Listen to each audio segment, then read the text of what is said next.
আসসালামু আলাইকুম। আমি কোলাপাড়া ইউনিয়ন স্বেচ্ছাসেবক লীগের সভাপতি শহীদুল ইসলাম সুমন। গতকাল রাত ৮টায় ৬/২/২০২৫ তারিখ কোলাপাড়া ইউনিয়ন ছাত্রদলের সভাপতি শিফাত হোসেন জয়ের নেতৃত্বে ২৫-৩০ জন ছেলেমেলে নিয়ে আমার উপর আক্রমণ করে।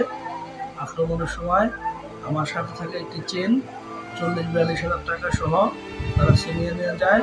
আমাকে মারধর করে।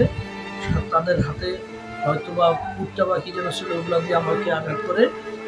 আর আঘাত করার পর অনেক মারধর করার পরে পুলিশ কল করে আনে। সেই সময় আমার আম্মা, আমার ওয়াইফ, আমার ভাবিরা ছিল, তারা হস্তাধস্তি করে তাদের কাছ থেকে আমাকে ছিনিয়ে নিয়ে যায়। সেখান থেকে আমি সরে আসি। এখন আমি চিকিৎসারত অবস্থায় আছি। আপনারা সবাই আমার জন্য দোয়া করবেন। আর আপনারা যে যেখানে আছেন সবাই সাবধানে থাকবেন। জয় বাংলা, জয় বঙ্গবন্ধু।